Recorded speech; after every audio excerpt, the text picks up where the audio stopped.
siang, sore, malam, Bapak Surya. Sebelumnya perkenalkan kami dari kelompok 15 mata kuliah Fakultas Real Estate dan izinkan mempresentasikan proyek UTS kami yang berjudul Smart Residential Strategi Real Estate Inovatif di Serpong. Saya Siti Sarah dari KOM 2024. Saya Nabila Eka Firza dari KOM 2024. Saya Tiara Media dari DKV 24. Oke, izin memulai presentasinya Pak. Baik, yang pertama ada konsep awal. Konsep awal ini properti kami adalah mengembangkan sebuah kawasan hunian vertikal terintegrasikan ruang kerja bersama yang berkonsep eko dan hidup di area strategis Kecamatan Serpong. Ide ini bertujuan mengatasi dua kemarauan Serpong, yaitu tingkat kemacetan dan tingginya harga properti sekaligus memanfaatkan aksesibilitas dan kebutuhan hunian vertikal yang tinggi. Kami akan merancang sebuah bangunan multifungsi terdiri dari apartemen pintar atau smart residential, menawarkan unit-unit ringkas dan fungsional dengan teknologi smart home yang terjangkau, menyasar produk muda profesional yang membutuhkan tempat tinggal dekat tempat kerja dan fasilitas umum yang lengkap. Kita ada analisis makro, pertama ada pertumbuhan dan potensi, tingkat pertumbuhan besar, prosesi strategis, konektivitas maksimal, potensi real estate, basis populasi yang kuat, pusat modern, dan daya beli tinggi. Kita ada tantangan dan kebutuhan, tantangan baru, ketimpangan pembangunan, dan kebutuhan perencanaan.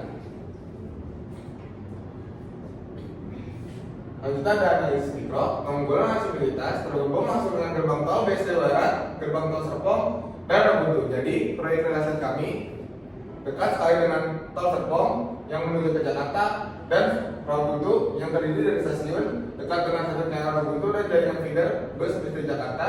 Kami sengaja memilih lokasi di Serpong karena lokasi strategis dekat dengan tol dan stasiun Rawabuntu dan juga ada jaringan feeder bus BSD Jakarta. Ketiga, ada konektivitas ideal untuk pengembangan apartemen, residensial, dan ruang pengaturan yang modern. Selanjutnya ada fasilitas dan lingkungan. Ketersediaan fasilitas umum lengkap dengan pusat perbelanjaan, sekolah, rumah sakit, dan rekreasi. Selanjutnya ada infrastruktur dasar, listrik, air yang bersih, dan keamanan yang terjaga sudah tersedia dengan baik. Serpong dikenal memiliki lingkungan tertata rapi, khususnya daerah Desa City dengan konsep smart city dan green living. Analisis mikro, kekurangan observasi lapangan, kepadatan lalu lintas di jam sibuk. Jadi di tempat Serpong seringkali terjadi kepadatan lalu lintas di jam-jam yang sibuk seperti jam-jam kantor atau jam-jam sekolah. Kedua, ada keterbatasan lahan parkir, ketidakseimbangan tata ruang antara area komersial dan residensial.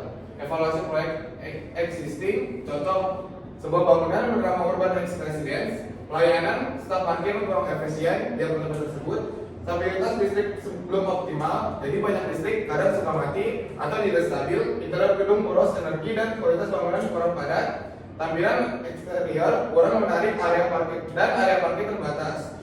Tuntutan proyek baru di kawasan ini harus mampu menawarkan solusi nyata dan standar kualitas yang lebih baik dari sebelumnya untuk bersaing dan memenuhi kebutuhan pasar yang ada di Kecamatan Serpong. Kelebihan dan kekurangan.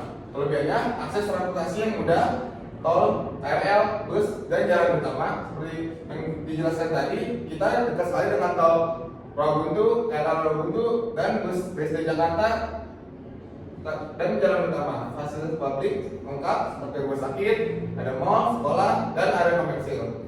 SDM produktif dan daya beli masyarakat yang tinggi. Lingkungan relatif tertata dan aman. Kekurangannya, kemacetan tinggi di jam sibuk dan area utama seperti Jalan Pahlawan 1000. Harga tanah dan biaya sewa yang mahal akibat lokasi strategis, pembangunan belum merata antara area pusat dan pinggiran. Beberapa proyek lama memiliki infrastruktur listrik dan tata ruang kurang efisien. Oke, selanjutnya masuk ke analisis 5 pointers. Power of supplies, kekuatan tawar-menawar pemasoknya. Kekuatannya itu sangat tinggi.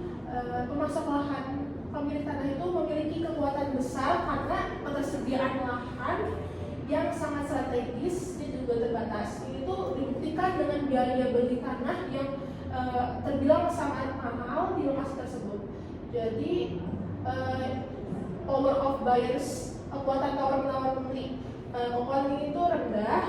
Populasi yang padat menciptakan permintaan hunian yang tinggi. Hal ini membuat pengembang bisa menjaga harga properti tetap tinggi tanpa harus banyak menurut growthy tawar-menawar pembeli. Selanjutnya trade of subsidies, ancaman produk atau jasa pengganti. Nah, ancaman ini rendah meskipun sewa properti menjadi alternatif. Permintaan tinggi akan kepemilikan hunian dan potensi investasi yang terus berkembang membuat real estate di Serpong sulit digantikan. Masih lanjut analisis five waters, rivalry among competition atau persaingan di antara pesaing yang ada. Nah, persaingan ini tinggi, banyaknya pengembang yang sudah beroperasi di Serpong membuat kompetisi ketat. Mereka tuh bersaing dengan menawarkan berbagai jenis properti dari apartemen hingga perkantoran dengan keunggulan fasilitas dan aksesibilitas. Trade of new entrants atau ancaman pendatang baru. Nah, ancaman ini terbilang rendah, modal yang tinggi untuk membeli lahan strategis di Serpong menjadi hambatan utama bagi pendatang baru. Nah, namun ancaman ini tuh pendatang baru relatif rendah karena tingginya kebutuhan modal dan harga tanah di Serpong terus meningkat, khususnya di lokasi strategis. Yang tadi udah dijelasin strategis tempat ini tuh sangat strategis, tempat dengan tol, stasiun, pusat bisnis, sehingga hanya developer bermodal besar yang hanya mampu masuk. Ini penilaian quarters 5 quarters-nya, kalau power of supply-nya terbilang tinggi, power of buyers-nya rendah, trade of subsidies-nya itu rendah, rivalry among competition-nya sangat tinggi, trade of new entrants-nya terbilang rendah. Jadi rata-rata itu 1,8, terbilang moderat. Masuk ke analisis SWOT-nya, strength atau kekuatan tingkat populasi yang tinggi. Nih, jadi jumlah penduduk yang besar di Kecamatan Serpong, terutama di Kota Tangerang Selatan, itu menciptakan kebutuhan akan hunian yang tinggi. Ini menjadi kekuatan besar untuk pengembangan properti residensial. Aksesibilitas yang mudah, Serpong memiliki banyak akses jalan tol seperti gerbang tol Legok, gerbang tol BSD Barat, terus juga ada gerbang tol Serpong 1 dan gerbang tol Rawabuntu yang terhubung ke tolnya langsung Jakarta sampai Tangerang. Terus fasilitas umum yang lengkap, terbilang sangat lengkap karena kawasan itu memiliki fasilitas yang baik, termasuk rumah sakit, pusat pembelanjaan kayak mall, The Breeze, sekolah dan rumah ibadah. Terus lanjut lagi ke lingkungan yang sudah matang, khususnya di kawasan seperti Basic City, lingkungannya yang sudah tertata sangat rapi dengan fasilitas pendukung yang keamanannya itu terjamin 24 jam. Selanjutnya ada efek cluster, banyak proyek saling dukung, nilai kawasannya naik. Selanjutnya ada weakness atau kelemahan, yang menjadi kelemahannya itu ada kemacetan. Terbilang macet karena kepadatan penduduk yang tinggi menyebabkan macetnya lalu lintas. Selanjutnya ada harga properti mahal. Lokasi yang strategis membuat harga sewa atau beli tanah tergolong mahal. Contohnya ada konflik di Nusa Loka. Selanjutnya ada opportunities atau peluang pembangunan berkelanjutan.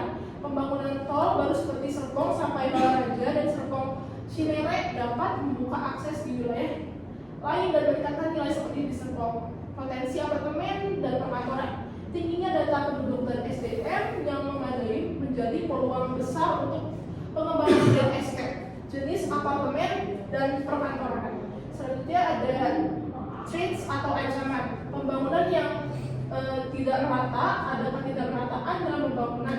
Jadi belum merata nih pembangunannya yang bisa menjadi masalah di beberapa area. Terus jalanannya ada beberapa yang rusak, yang tidak diperbaiki, masih banyak.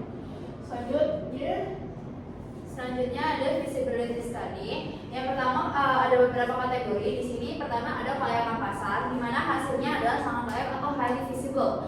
Dan detail pentingnya yang perlu kita masukkan adalah didukung dengan populasi usia yang produktif, dengan permintaan hunian yang vertikal tinggi dan tren kenaikan harga 8-12% per tahun atau growth phase.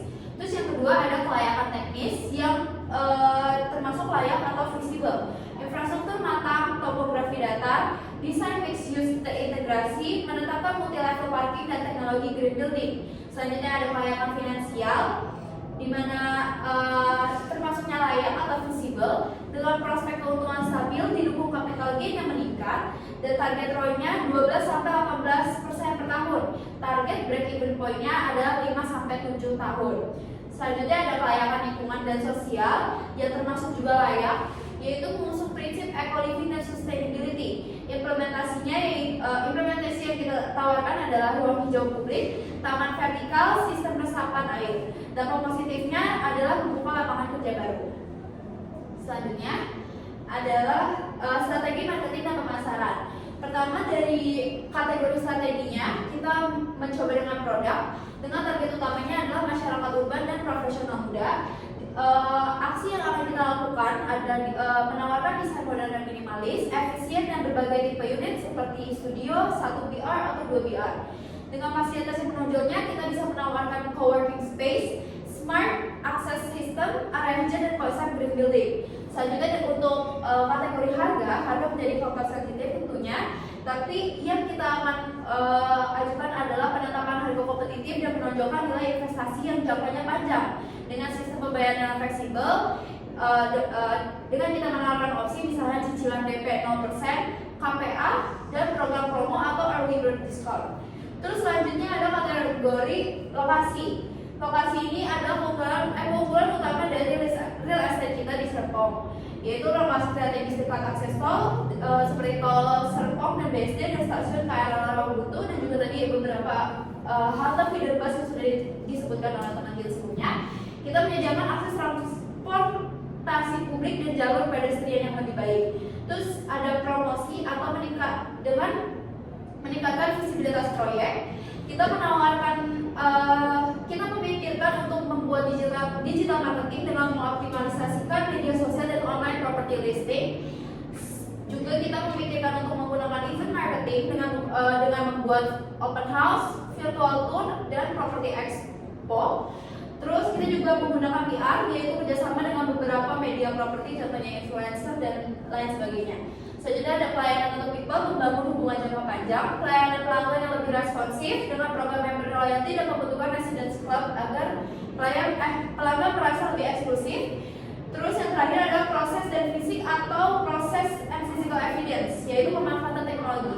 Pemanfaatan property management app dan virtual showroom online booking system memudahkan para pelanggan untuk melihat produk kita. Selanjutnya ada strategi financing.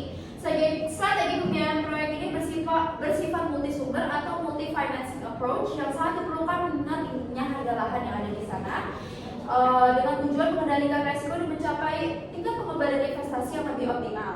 Pendanaan utama merupakan kombinasi antara model internal untuk menutupi biaya awal seperti pembelian lahan dan pinjaman bank melalui kredit investasi jangka menengah sekitar 5-10 tahun dari lembaga keuangan nasional yang difokuskan untuk pembangunan fisik. Selain itu diterapkan juga skema kerjasama strategis atau joint venture atau model build, operate, transfer untuk memungkinkan pembagian risiko atau risk sharing dan mengurangi beban modal awal. Untuk pembiayaan jangka pendek, proyek mengandalkan strategi penjualan atau pre-sales dengan sistem uang muka bertahap, di mana dananya berfungsi sebagai modal kerja. Dan dari sisi manajemen risiko sendiri, proyek si arus kas ini mendukung target break even point 5-7 tahun dengan tingkat return on investment antara 12-18% per tahun, menjadikan struktur pendanaan ini seimbang antara profitabilitas dan keberlanjutan atau profitable dan sustainable.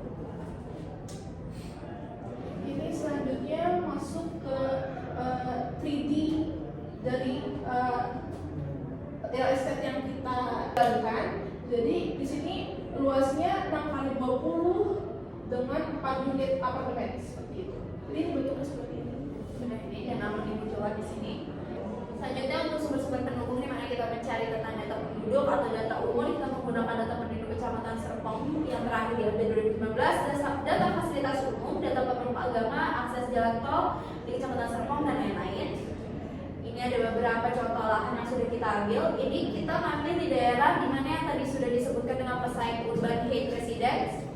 Terus ada juga cover komersial di beberapa jalanan yang tidak jauh dari sana. Ini beberapa datanya yang tadi kita ambil. Dan sekian presentasi kita hari ini. Terima kasih.